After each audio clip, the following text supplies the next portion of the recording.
Qual o significado do público para o cinema? Sem o público não tem sentido. O público é o complemento de tudo. Que é muito rico contar uma história para pessoas tão diferentes e que vão receber de forma também muito diferente. O medo, a emoção, a gargalhada, isso é cinema. Isso é o público quem dá. Nós, artistas, fazemos tudo com esse intuito, de conseguir com que o público vá além de si mesmo.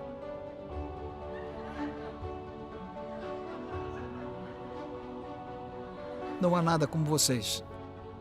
É para você que as histórias são criadas. É por você que o cinema existe. Nossa homenagem a quem mais inspira o cinema, o público.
Olá.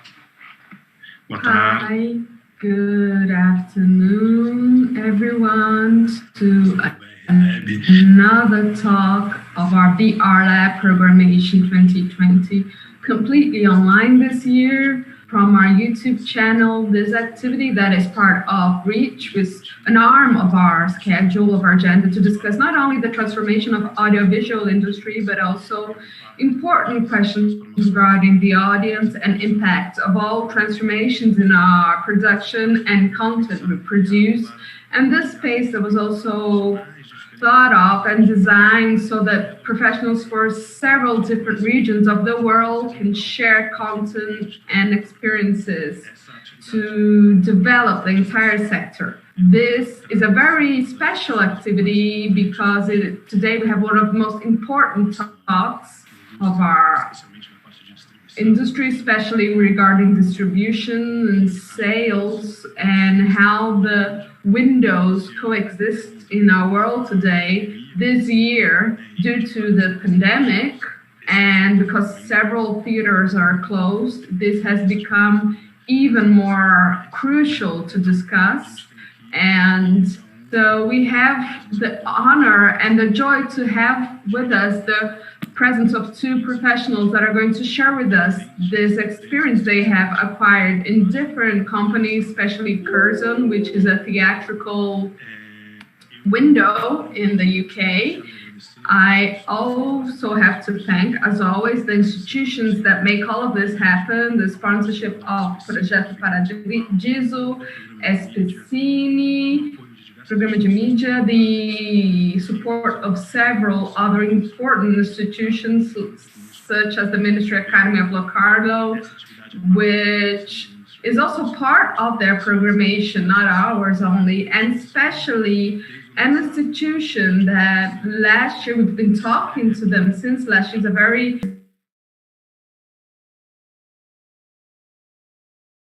like Vanessa Barbala to present this talk.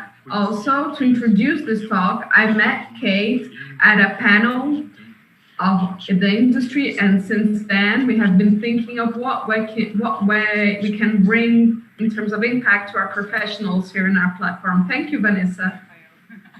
Thank you, Rafael. We thank you for it became reality, everything we have talked about since last year. So first of all, I'd like to thank you for the partnership and the opportunity and space provided, and for the excellence of the event. This event is wonderful this year. I really mean it. Also, thank you our sponsors and partners.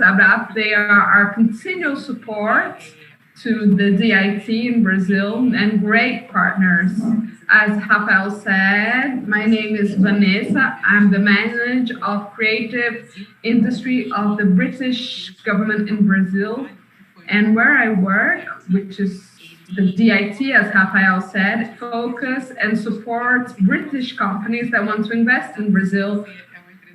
So if you're a Brazilian company and have interest in working with any partners in the UK, reach us, contact us, so we can be this intermediate connection between both. And also we provide support in the internationalization area.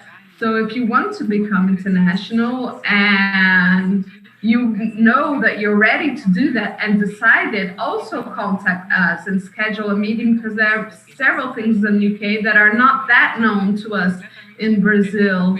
Everybody thinks that they know the UK very, very well, but there's a lot of room and opportunities to be conquered there also. So you can contact me through Rafael from BR Lab or through our direct channel. And we would like to introduce today Kate and Lee. So now I'm going to change to English so I can introduce them. Jirova and Lee Shelton. Hi there. Hola.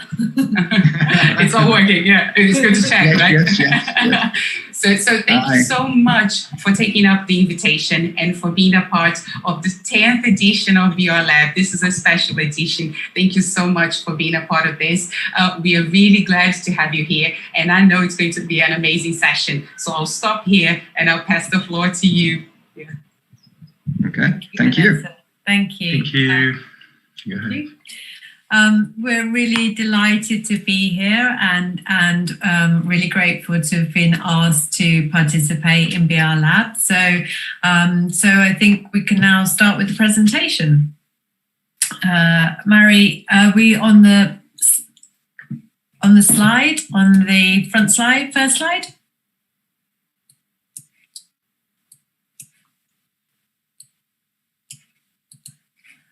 I'm going to trust that we are.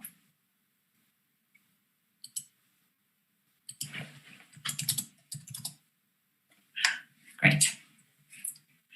Okay, so as Vanessa said, just to reintroduce ourselves, my name is Kate Garifer, and I'm working with my colleague and friend Lee Shelton. Hi there. What we wanted to do today was to talk about all the things that we have learned, which is not everything, but there are some things, and we wanted to share them with you, of how we have worked this year with the environment that is both theatrical and video on demand. And as we know, and I'm sure it's the same in Brazil, but certainly windows, theatrical windows have existed now for many, many years. And so this has been the year when we have seen real change and opening up with those windows. And who knows what's to come, but we can talk a little bit about our experiences, and hopefully there will be some useful things in this presentation for you all. If we could move on to the next slide, please. So I've been working in film for what feels like a very long time. It's over 20 years. And so I've worked with mainly in the art house film sector. So I've worked in distribution, film festivals, and then in exhibition, and most recently been working as well on the home cinema platform. And Lee, do you want to talk about you? I can do, yes.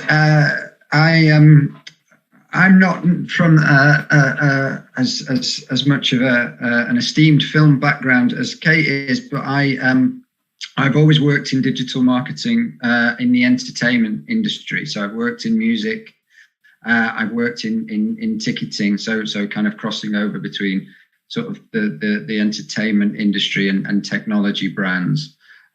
So I've always been very much focused on digital and on audience development across entertainment. I've also got a small e-commerce business on the side. So I've always been quite entrepreneurial as well, I think. And I'm also working with Kate on the star of Mustard. Yes, so Mustard Studio is a new agency that has been set up in the UK, and we're specialising in helping small and medium-sized businesses grow, and that's aimed at the exhibition sector.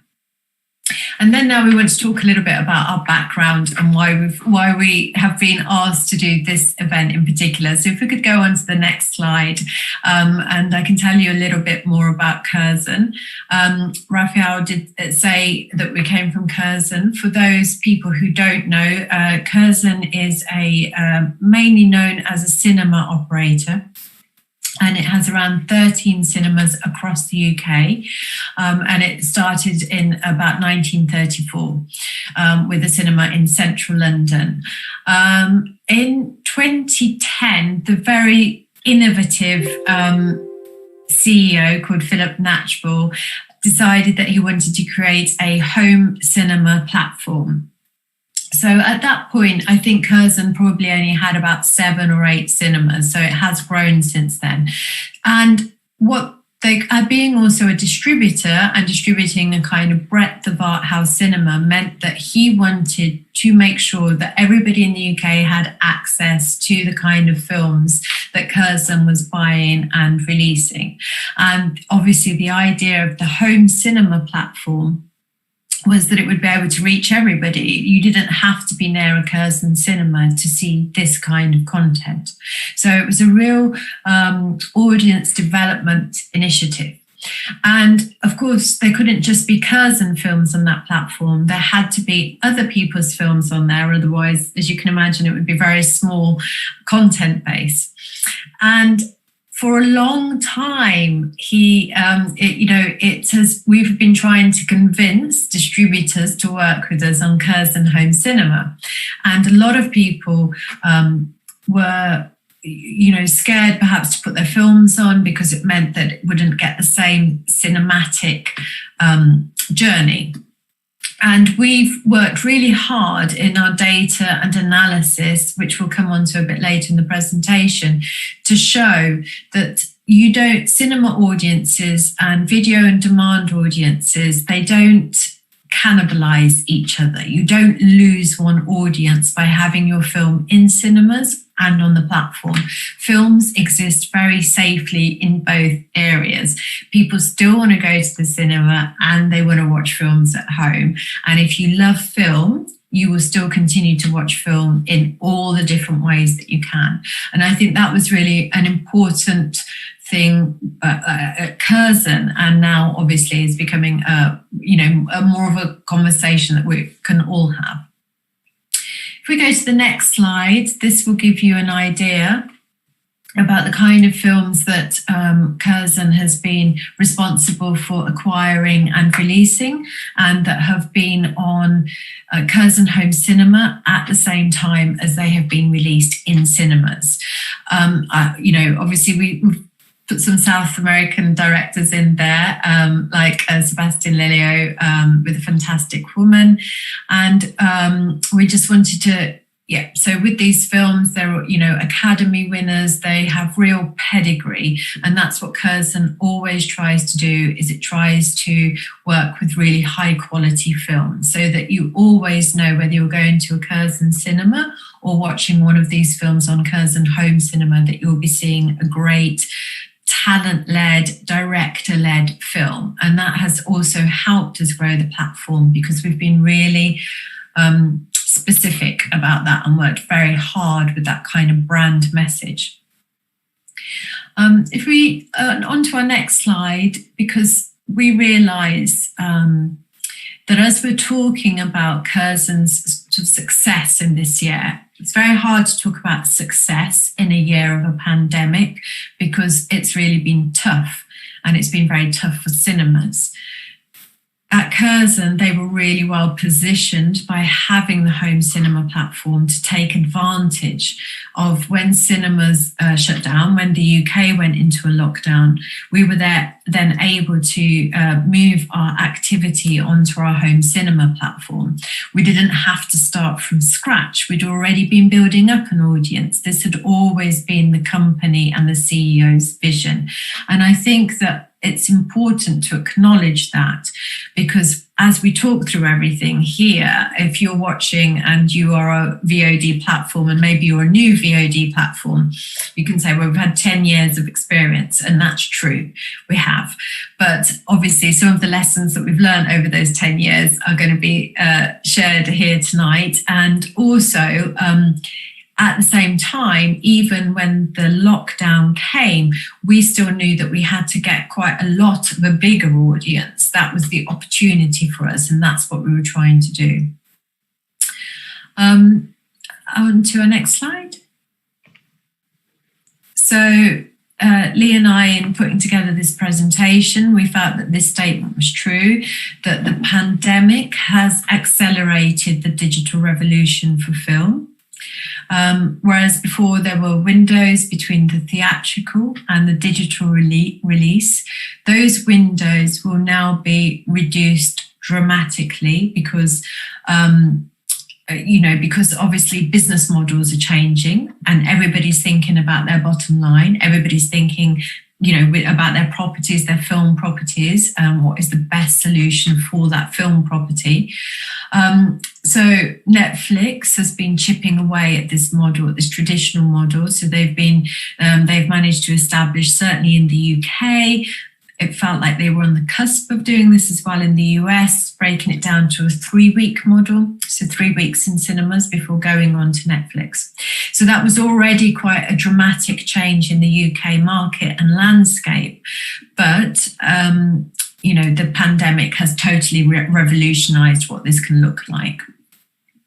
And I think that, there are some things to acknowledge about this. So in the next slide, we know that we need to kind of create the right environment for digital. And shortly I'll hand you over to Lee, because he will talk more about that. But before, we just wanted to, sort of outline what the difference is between a theatrical audience and a digital audience. So having worked in both cinema and in VOD, you can say cinema, established audience, a lot of people that we call members. So they have a reason to come back week after week, month after month. They also know, and they're sitting there, they're watching the trailers on the screen about the upcoming films. And it's very much that acquisitions is the tastemaker in this environment. In a cinema environment, the audience are looking to the distributor. What have they released? What have they brought back from festivals? And, and many of those films will have had a global festival release, i.e. Cannes or Toronto. Then it will have a domestic festival release in the UK. That would be somewhere like London or Edinburgh, for example. So there's lots of people talking about the film already. And that's how, that's our traditional theatrical model. The digital model is completely different. It's completely transitory, and I think there are almost no rules around it. A film can sustain for a long time. You can see a film grow in popularity, and that doesn't always happen in theatrical. The media might not be talking about the film unless it's a very tentpole release. And in this environment, the audience is the tastemaker. So all of these things mean that when you bring in someone like Lee, who is a digital guru, what he is talking about is really the position where an audience will come in for something that is digital versus theatrical.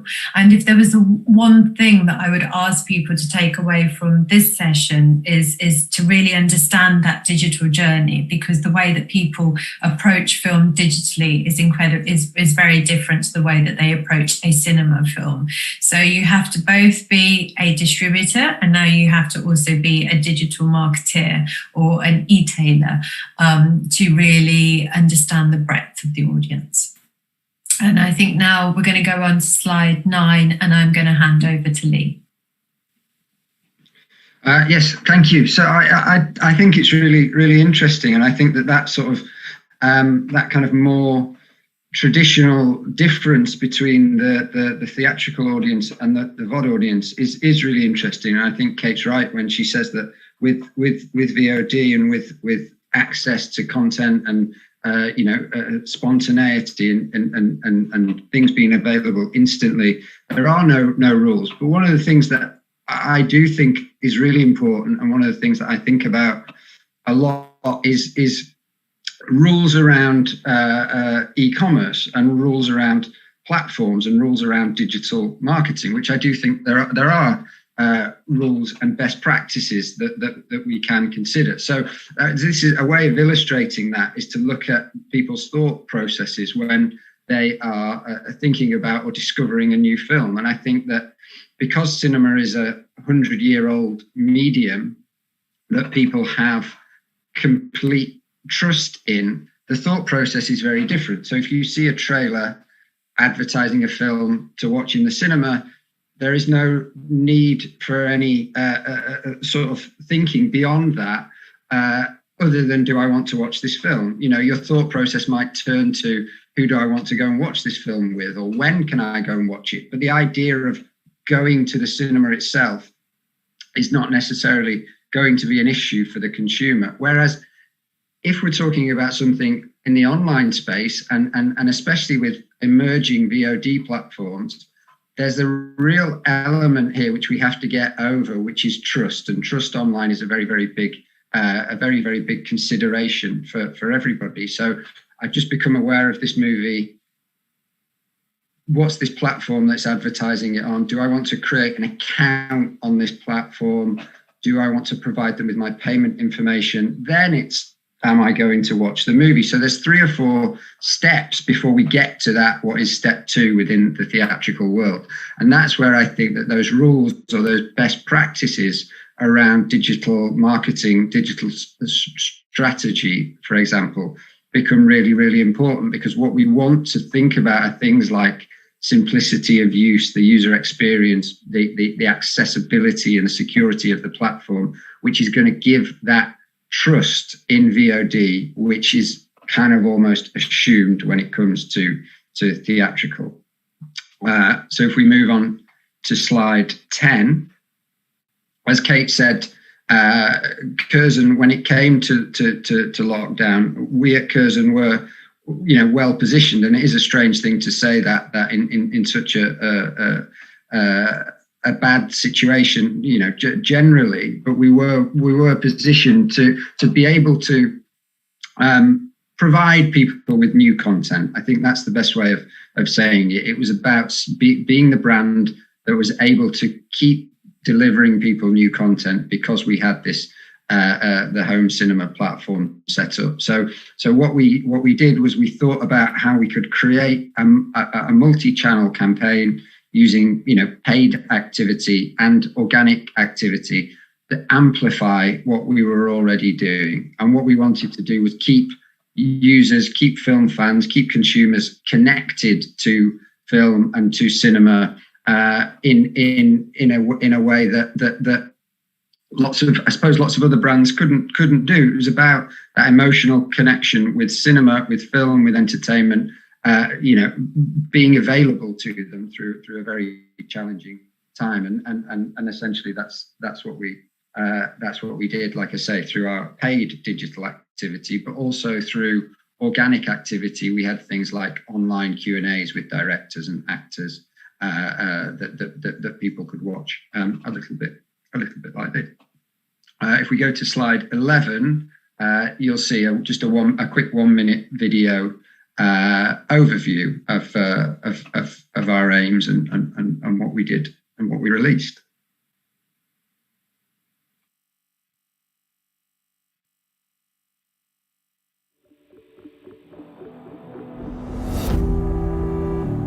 How do you cope? Welcome.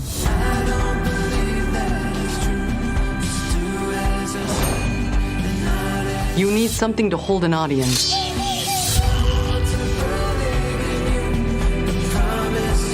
역시.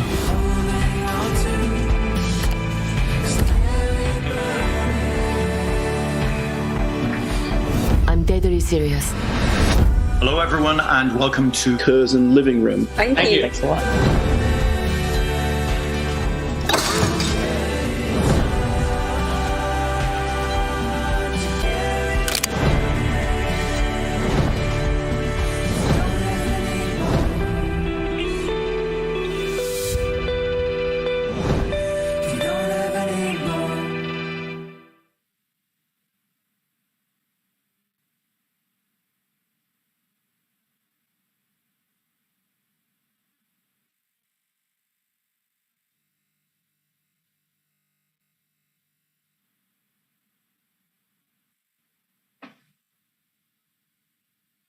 Okay, I'm going to hand back to Kate for slide 12. Yes, so this is just to talk about what happened as we went into lockdown in the UK, which happened in just mid-March, like the 18th of March. So Portrait of a Lady on Fire, which I'm sure many of you will be familiar with, had a wonderfully sort of successful launch in Cannes in 2019. I get my years, it's hard to remember which year at the moment. And but it had this great launch, and then we released it, so Curzon released it in February, and it had been on release about 3 weeks as we went into lockdown. So this is a film that had acclaim, 5-star reviews, a publicity drive. This is the kind of film that Curzon would expect in the UK to play at least for 12 weeks and then to have more bookings after that 12 weeks. So suddenly, you're reducing the film from what could easily be a 16 to 20 week play if you imagine all the cinemas across the UK playing it. And after and it's finished theatrically after 3 weeks. And so then as well, and from a distribution point of view, they'd already spent all the money on releasing the film because, of course, as we all know, it's hard to release films like this. We don't have the kind of money that a studio has, for example. So often you'll have used up all your budget in getting the film ready for release, maybe with a little bit of sustain. So what we then, had to do was we had to sort of maximise it on Curzon Home Cinema platform. And so it had been there simultaneously, but most people had been going to see it in a cinema environment more than on the VOD environment.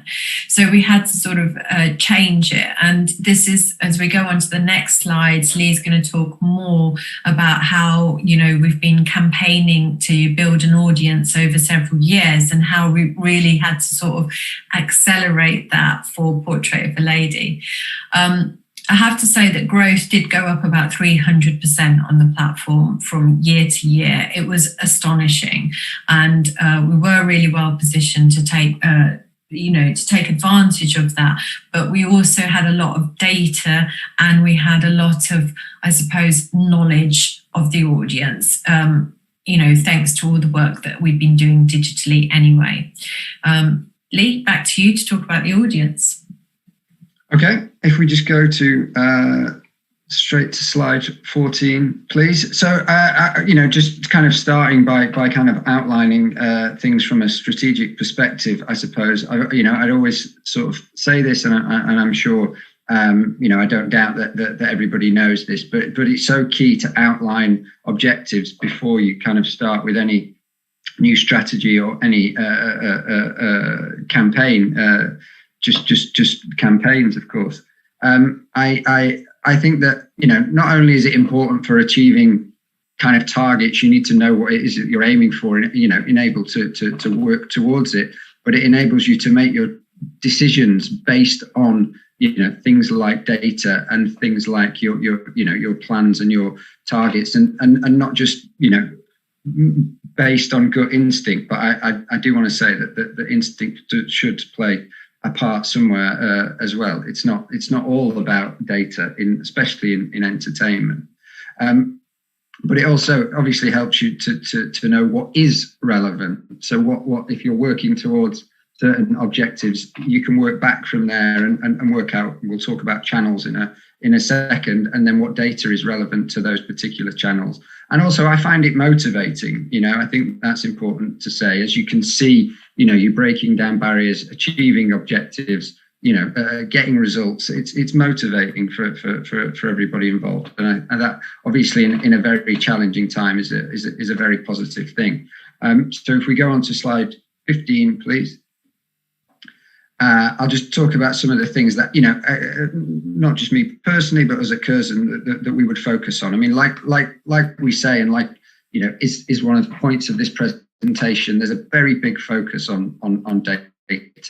But as a VOD platform, as a cinema and a distributor, we have reams and reams of data. So it's not just about harvesting the data. It's not just about getting the data, having the data, holding the data. It's about understanding the data, using the right data, making sense of it, being able to pick out the right data to make sure that targeting is accurate, to make sure that it's influencing the experience of our customers, and to make sure that where we can, it's personalizing that experience. To make sure that we can use, our knowledge of our existing audience, and that comes from a data-led perspective, to break our brand and our platform and our service and our offering out beyond just that existing audience.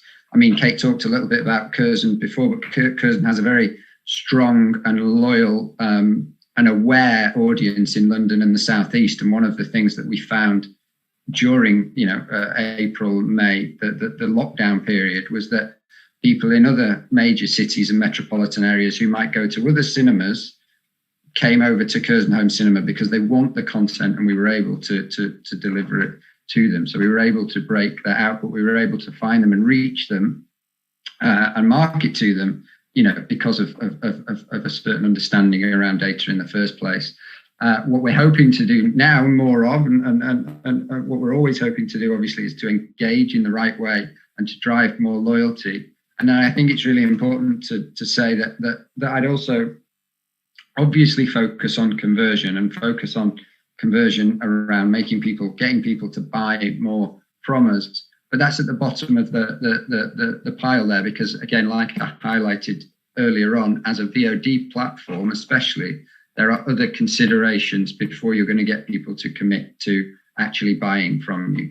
You want them to create an account. You want them to give you their details. Maybe it's a paid for account, so they need to commit to giving you credit card information as well before they necessarily commit to buying films from you. So it's important to consider objectives right throughout the process.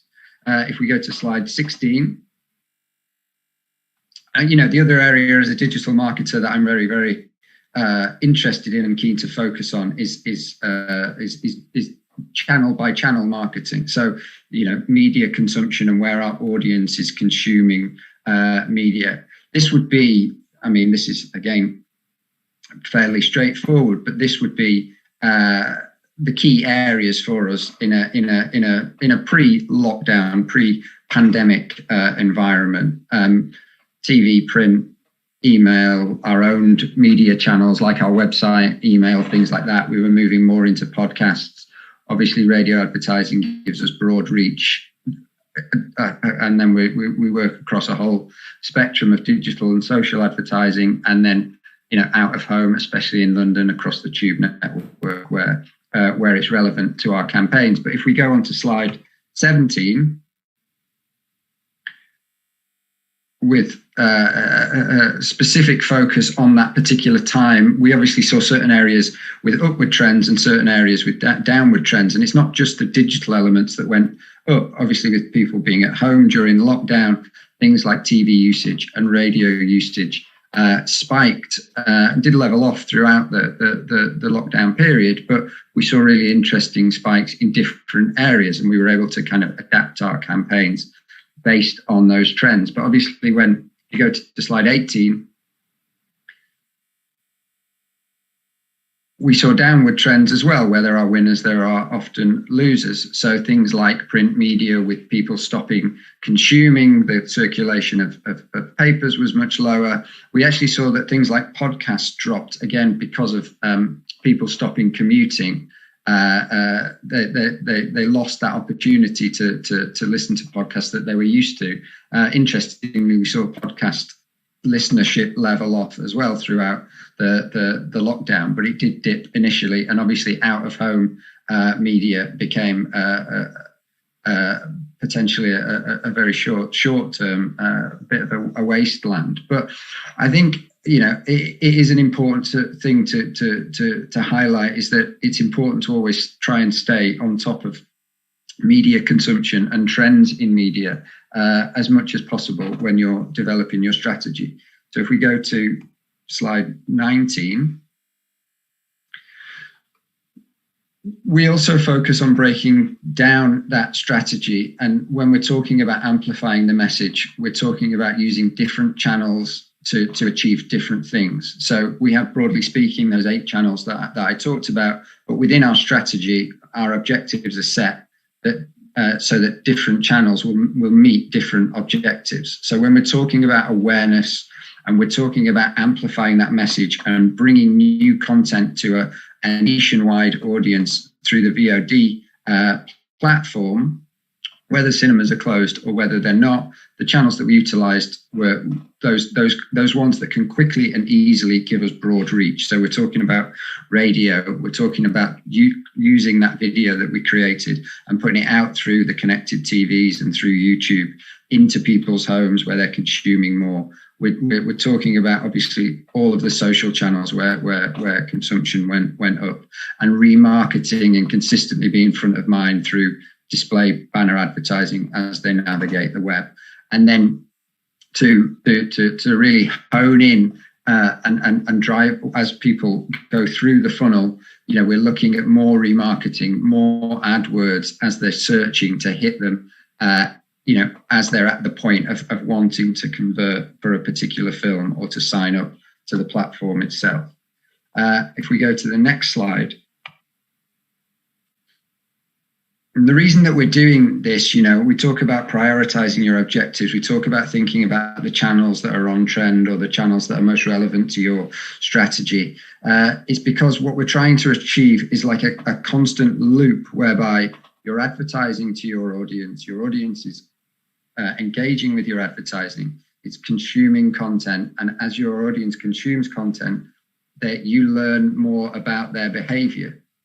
And as you learn more, it enables your advertising to improve, which it enables, hopefully, your audience to consume more content. It becomes more personalized, it becomes more relevant, and you can grow in that way. And as a digital marketer, as a strategist, I'm always focused on trying to understand that loop and how that loop works, and improve that loop. It's not a kind of a linear process. It's very much a developing,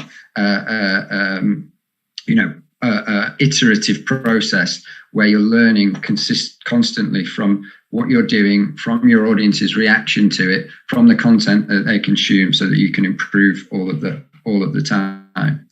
If we go to slide 21.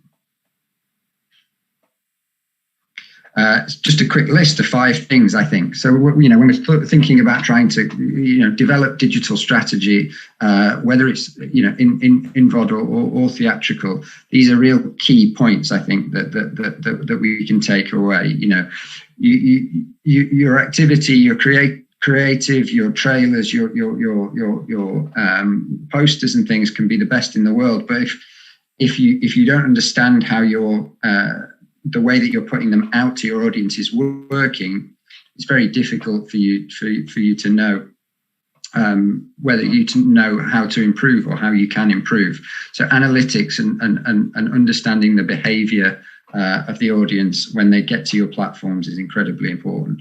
Being able to track them and how they react to your advertising is incredibly important. Giving them reasons, incentivizing them.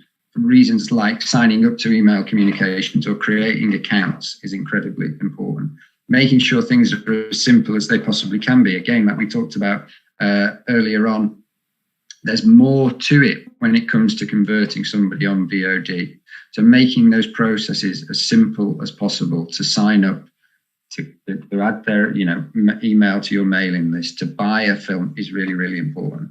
And then, whether you have the biggest budget in the world or tiny single film budgets, to keep constantly engaging with your audience in an organic and fresh and original way is at times just as important as that paid for media budget. So there are 5 I suppose key takeaways that I would give to anybody when it comes to digital strategy. If we go to 22. The other thing that we do is we try and be always on, what we call always on, which is about making sure that you are consistently putting your content in front of your audience and building on that audience. So where Curzon is concerned, obviously we're collecting data from customers as they buy tickets from us and as they buy films for us. And we can pull that data and use that data to advertise places like social media. And what that then allows us to do is to create audience pools, like I say, within social channels, and we can build on that, and we can find lookalikes and people that are similar to those people. And over time, that can grow and become more and more relevant and more accurate. And it develops, in I suppose, in creating little offshoots for specific films or around the brand itself. So from a strategic perspective, it's obviously always important to stay front of mind, but it being always on allows you to build your understanding of the data and build bigger audience pools over time. And that's one of the key things that we try and do, and we'll share some of the examples of the creative that we use a little bit later on. If we go to slide 23, this is just a breakdown of the channels that we use. So when we're thinking about our always on approach. So again, I'd encourage you to focus on the channels that work best for your objectives within your strategy. But as best you possibly can, effectively be there is the advice. So we use paid channels like display advertising, like I said, where you can consistently remarket to your audience and be there as they navigate the web. We use social a lot. We use Facebook, we use Twitter, and we use Instagram, and we can obviously remarket through those as well. And what you find is that a lot of those channels are great for awareness, just like your out of home, just like your TV, just like your radio. But when people come to actually commit to watching a film, if it's not right there in front of them, if the ad's not right there in front of them, they Google it.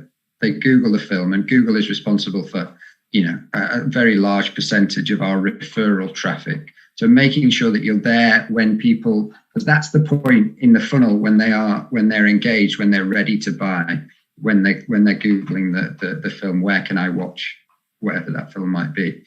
So that's really important to stay always on when it comes to Google AdWords, because you're there at that point when they're showing that real key interest. But like I said before, it's just as important to engage organically as well. Social's obviously an important channel for that, but consistent email communication is important for that. One of the things that we found during the earlier stages of the pandemic was that we were able to communicate through our email channels because of the home cinema platform, but that our members, our cinema and our regular film going audience was really appreciative of the communication, and our results, our engagement results really showed that. But I think that they were, like I say, really appreciative that we were able to keep communicating with them, and that we were constantly communicating with them. So always on in terms of paid activity is important, but always on in terms of your engagement, your activity, and your communication with your audience is incredibly important to grow it as well. This is a standard carousel ad, but what I wanted to say here is that we do this on a regular basis. So it might be every couple of weeks or every month that this gets refreshed. It's brand led. It's about Curzon and the breadth of its offer. And it's just a standard ad that anybody could build in the Facebook ad planner.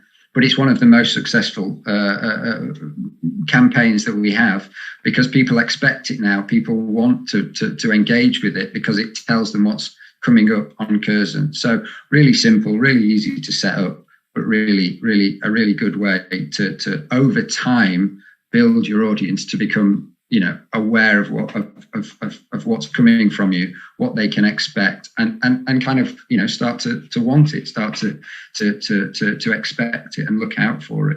If we go to slide 25, and I guess what this all sort of aim is being ever present, to focus on key channels, the key objectives, and the right channels. The aim is to create that loop and grow that loop, to grow that audience, which means we can utilize more channels, more activity, which means people will consume more of our content. We go to slide 26. And just the last point that I'll make before I hand back to Kate is that, if we go back to the original point of the talk around how theatrical and VOD can coexist, I think it's really important to just think about the kind of status quo. So where we are now, and this is not, absolute, this is not, completely true of everybody. It's probably, relatively true in the UK still, that, you have a distributor who has the budget, has the content, and has the marketing, resource on a larger scale. You have the cinema who might, like Kate said, we have we might have an established audience, a loyal audience. They have the add-ons. They, often sell more than just the film. They have the brand and they have the data from sales. And then you have the technology, the VOD platform, which might be new and emerging and has new technology, has a new audience, maybe some the same, but maybe some different, and has more data, different data. And traditionally that's quite siloed, So for example, a distributor might put out a campaign that drives people to a cinema or to a VOD platform, and then they might get a campaign report from their agency after that. And they don't actually know what's been effective until after the fact, until the opening weekend, the opening week, their key sales times have potentially passed. And what happens is they then move on to the next film, and they move on to the next film, and there's so much kind of pressure to keep moving forward that it's difficult in that environment to continue learning about what is actually working.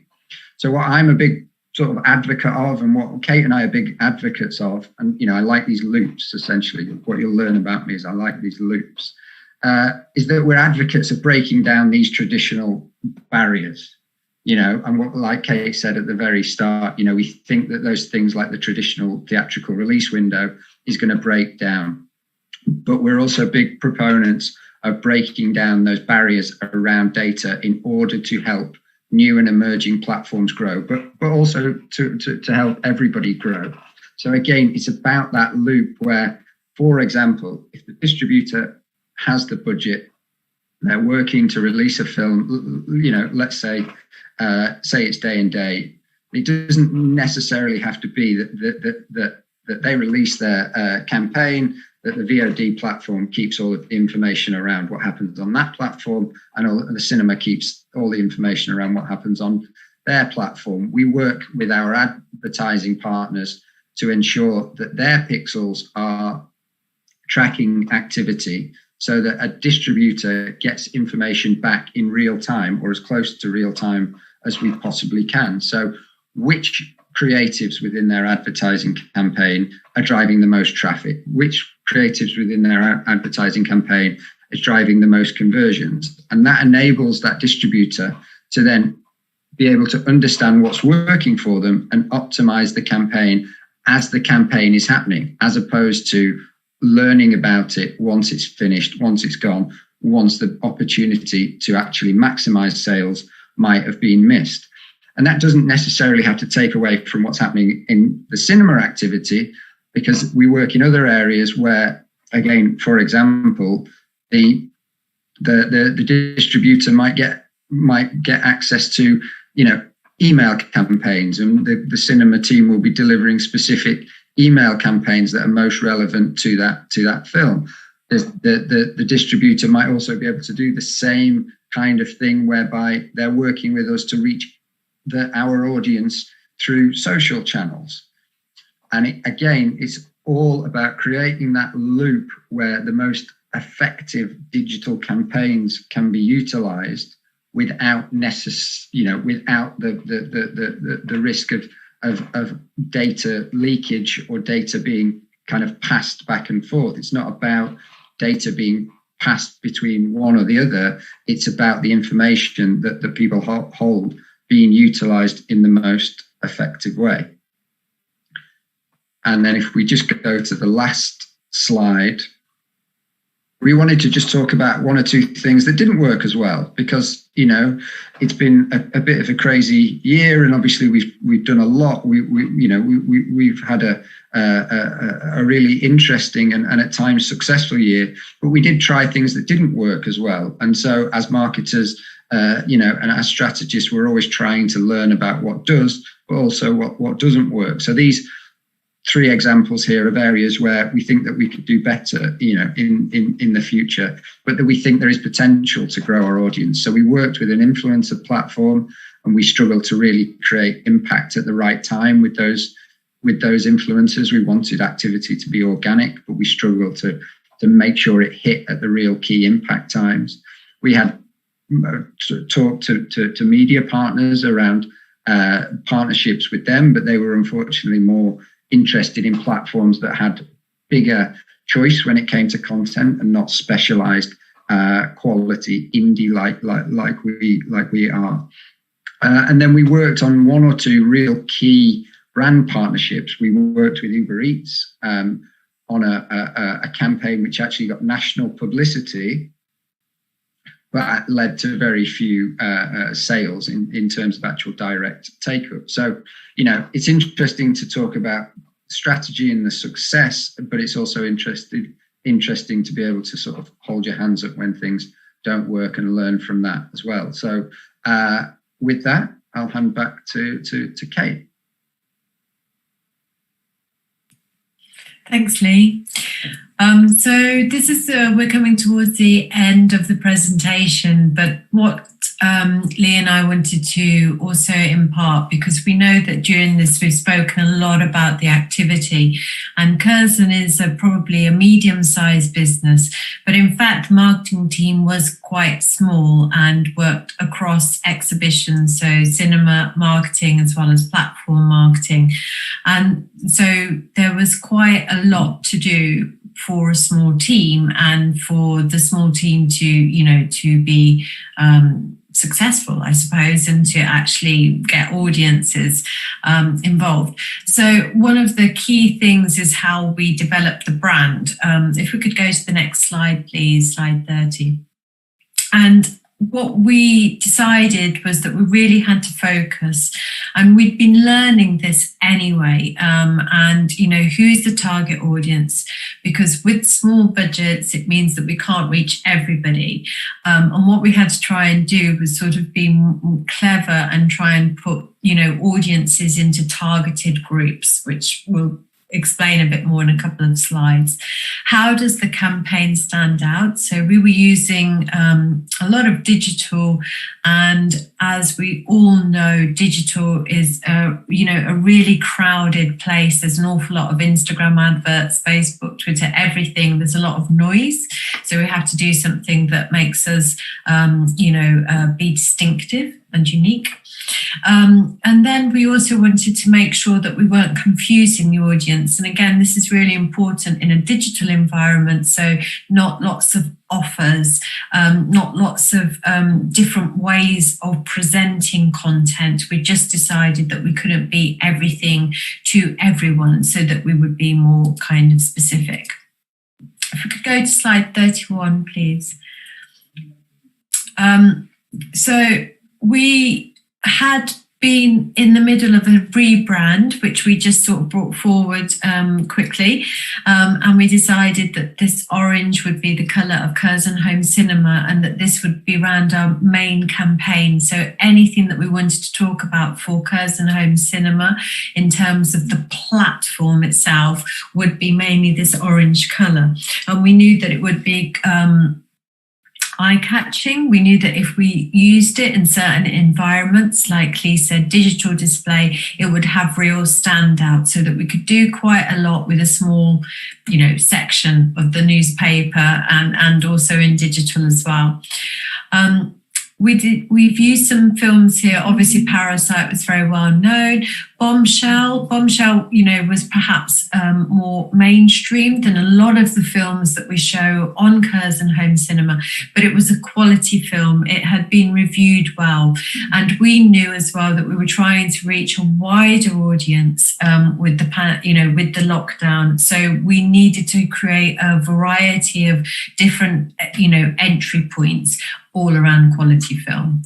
And the next slide also shows how we, how we just continued to use the films that we had to say, watch selected gems, watch these seasons, so that people knew that they could be coming to the, to the platform and just find lots of different things that they were able to get interested in, hopefully. And then for the next slide, slide 33, we just have a GIF to show this is the sort of thing that would have been running on display advertising, for example. So it's really simple, but it does, it allows the films to stand out. And, I think that, it was definitely very effective. We also, one of the other things that we did, which again, if we could just go to slide 34, please, which was, relatively low cost, although there was quite a lot of technology around it, was that we created the living room Q&As. So as a cinema group, Curzon is really well established for having Q&As, live Q&As, visiting directors, festivals in the cinema. And so we were trying to create that kind of live element, but online. So we use the brand identity to build up the kind of living rooms. And what was really nice about this, it was on YouTube and it was on Facebook and it was on our own channel, is that we saw the numbers really grow for the Q&As and the audience participation really grow as well. We were a big fan of these because actually having people speak on Zoom, directors, meant that they were often a little bit more relaxed than perhaps when they're on stage in a cinema environment. So some of these Q&As actually became very intimate and very interesting to listen to, and probably just something a little bit different than what most people would anticipate. And then for the next slide is just an example, slide 35. Is an example of a sort of kind of Instagram campaign. So we just used, when we started to do things around seasons. So we had quite a few French films. So we had The Truth, and with Juliette Binoche, we had Who You Think I Am with Juliette Binoche. So we had a kind of French season. So again, that was where we used data and analysis to look at some of the audiences that were coming to Curzon Home Cinema and that we knew that we could remarket to them. So one simple and cost-effective way is definitely of just understanding what your audiences are coming in for, and then remarketing them to them something similar. That's the same with distribution as it is with kind of digital as well. And then I think this is really kind of an overview of the sort of what we did over the summer to try and elevate Curzon Home Cinema as a platform. And it was, very successful, has worked really well. And I hope has shown that, that I think that digital can be really innovative and creative, that you can capture audiences. And that's it from us. That's the presentation. So, obrigada, or obrigada, I think, is a female. Thank you. Thank you. Obrigado. Thank you. It was amazing. What an amazing class. Actually, I've been watching and thinking what I did. Of course, I'm not an exhibitor. I'm not a platform. I'm not a distributor. But also we had the challenge this year to find our and to reach our audience online, and I used some of them, some of other strategies I really didn't, and I might use in the future. It was actually an amazing class. Thank you so much. And we have some questions from the audience, and I have some questions myself. Maybe I would start with something that you already said, Lee, when if you could speak a little bit more, maybe both on the data breaking down the data barriers and how everybody could benefit from these, and how maybe, for example, even the producer since the development, because this is also that we discuss on audience design all the time, how we can start to create awareness on the projects before the shooting or in the festivals, and all this data that is generated, how also could benefit the whole chain, and how. Yeah. Well, I think it's important to say that obviously data is valuable. Data is very, very, very important. So we're not talking necessarily about giving data away or giving people or other organizations access to data. But what I think is really important is a collaborative approach to data. So, like those examples that I gave there, that's really sort of simple and straightforward examples. But another one where you talk about maybe earlier stages in film production, for example, and things that we talk about at Curzon and experiment with is things like, how can we understand our data from the consumption perspective to then inform maybe the films that we might want to acquire through the acquisitions arm of the business. So there are elements in all of these different areas where data can be better utilized through a more collaborative approach, I think. And I think that's a really, really important thing. From my perspective as a marketer, I want films to be seen. I want us to sell more films because I want people to see more films. So it's almost a no-brainer for me. If we can help a distributor or a studio to understand what's happening more effectively, which means that they will be able to improve their campaigns more effectively and optimize their campaigns more effectively, then that makes sense to us, because if that happens, more people are going to come to our cinemas and our platform and watch our films. So I think that collaborative approach to data is the way forward, basically. I'd just like to come in because I think that a lot of producers get frustrated, and a lot of filmmakers get frustrated that they never hear the numbers. So platforms are notoriously, secretive about actually sharing any of the numbers of the number of people who viewed films. And that is also, we can't, even doing this panel, we can't share the numbers. And I think that then when you're not sharing numbers, it's quite natural for people to think, well, the numbers must be really low. They must be skeptical. They're skeptical, and that's understandable. I don't really know what the workaround is around that, because these are everybody's personal commercial properties.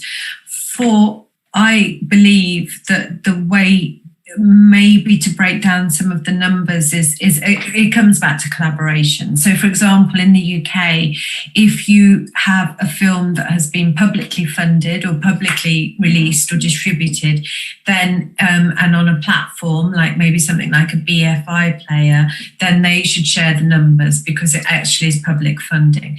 For a film festival, if a film festival decides to go on VOD, and again receives public funding to help it develop that film festival online, then those should be shared as well. I do understand why people who are private investors might not want to share their numbers, but I think anything that has public funding and would benefit the community as a whole. I think VOD has not replaced in money DVD and Blu-ray. That's what we know, and it hasn't. So where that was in the sort of 90s and thousands, that was a really good income stream and ancillary stream. VOD is not there yet, but I can say that certain films on VOD are there but they're the ones that get the status, the high caliber, the ones that come with a lot of prestige, perhaps from a festival, and that people can get excited about.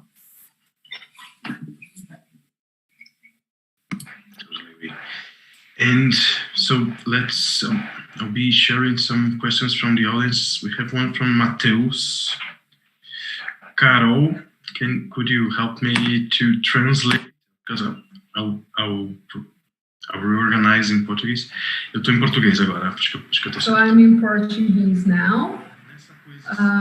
This coexistence between cinema and VODs, genre films from a local reality, for example, can they be made good use of these two windows?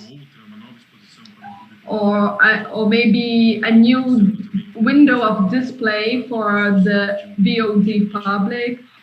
Or what they mean is, how can you develop a niche public in VOD, for example? I think if it's because we have a great volume of this type of production here in Brazil. When you say this type of production, you mean genre production, Carolina? Genre production, yes, like a bit more, like horror or even gore. Yeah. I mean, I think that's perfect I think it's really marketable. I think, if there is an audience for it, and I think that's a brilliant proposition for a VOD platform, for example, because it can really market that platform really well within, the kind of the genre elements and to that audience. I think in the US, they did something similar this year. 3 horror festivals got together and put their entire content that they were going to have in their physical festivals online. And again, coming back to collaboration, there was definitely power in that collaboration because, America, like Brazil, is a large geographical area. So if you collaborate with festivals, it means that on, say, you have one VOD platform, but different horror festivals or different, horror and gore festivals, each will have a brand identity. And so it can help then to amplify your audience. Maybe what's coming out of this evening's conversation is the idea of collaboration. Maybe this is, the way forward. I don't think that is a bad message, certainly. Lee, I don't know if you wanted to add on genre. No. I would say the same as you, and I would perhaps refer back to those kind of, those best practice elements that I talked about earlier. Trying to identify that core audience, that core fans, and then utilize them by engaging with them, turn them into advocates of what you're doing, and use them to discover more people like them online. So about that kind of lookalike building, an audience building through lookalikes, and then staying consistent and creative with the message, so that you can build that audience over time. That's kind of core to what we do in any specific area. So it's very relevant here. Yeah. I also think, just a final thing about this is, I think that it comes back to, this is where the audience is your community. And I think it's well known that the horror audience in particular feel very passionately about the content. So you are serving, I think for a VOD platform, you are serving your community. You're not serving the distributor. You're not serving, I don't know, the money people, though of course everybody's serving the money people. But, the point is you're serving a community and that audience. And I think that that's really important. And any channel that can do that, I think, has a high degree of potential success if they really understand who their community is. Definitely. And it's a target and a profile of an audience really organized in communities and lists and everything. So I think it can be really reachable, let's say like that. So there's another question here from MOVO Films. Actually, it's 2 questions, and I'll try to put them together. So she asks, it's Daniela. So the campaign is rather important in a VOD strategy because the user must be trustful about it. That's the first question. But what about the user experience and the sense of being unfamiliar to the digital reality? And then the question continues to a third one, which says that in terms of technology, do you see a lack between VOD and cinema? And that, as I understand, she's talking a little bit about the lack of the data between the two, so the theater and the platform. So what we're talking about the trust that I talked about earlier on. Can you just explain the question, the first question again, a little bit more? So I wasn't sure I got it. So the campaign is rather important in a VOD strategy because the user must be trustful about it. Yeah. Yes, like yes. The campaign, yes. Yes. Yeah, so what was the second part? Sorry. But what about the user experience and the sense of being unfamiliar to the digital reality? I mean, I understand it's how... Yeah. Well, yeah. So I suppose this is the point, right? The way that I feel about it is that you just have a different set of choices and a different set of considerations. So, because cinema is historic, cinema is it's been around for 100 years. People just don't think about those same kinds of things. The decision is, do I want to go to the cinema or not, almost, and then you start thinking about things which I'm not a behavioral psychologist, but like that are more positive in your mind. So do I want to go with my friends? Do I want to go on Friday night? They're positive thoughts in your head. Whereas when something is like the question suggests, a new platform, a new digital platform, everything that goes on, around the potential of it being risky online, then the whole process becomes potentially slightly more, not necessarily negative, but more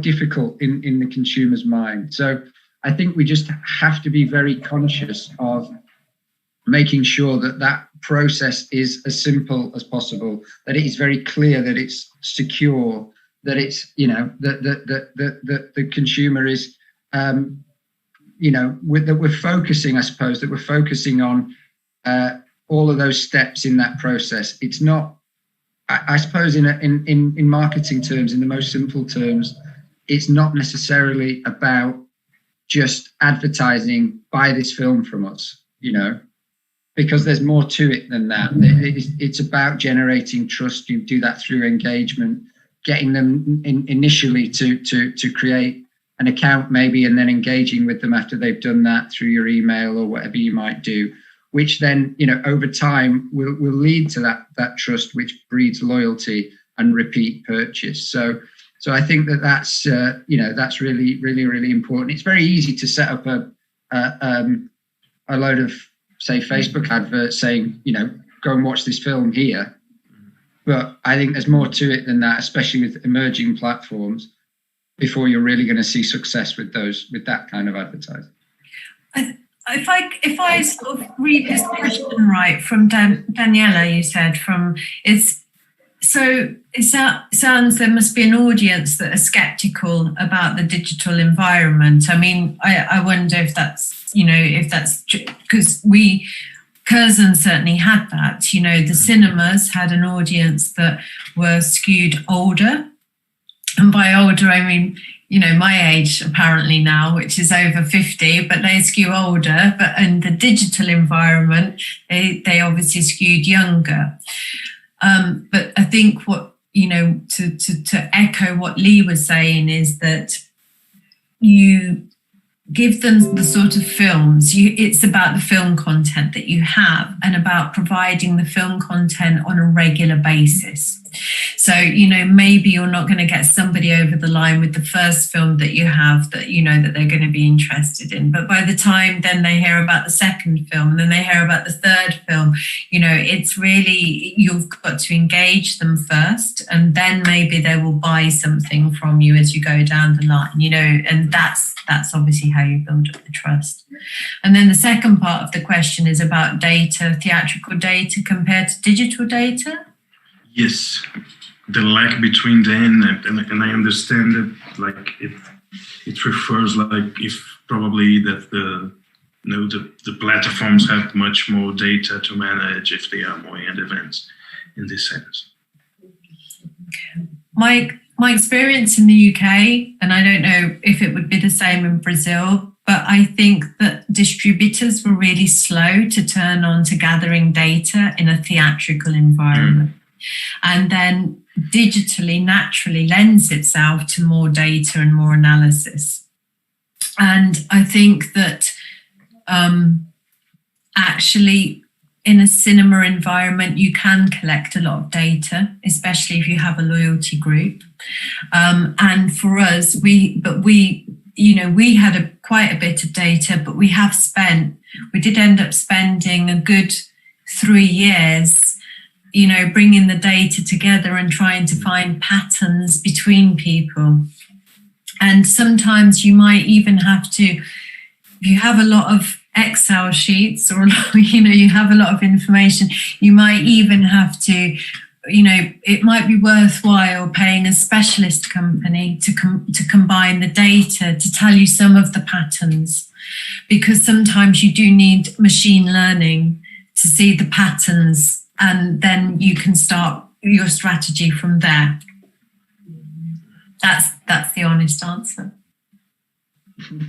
I think that it, again, it goes back to those sort of more best practice elements that we talked about as well, because it's about developing your objectives and understanding what you're trying to do,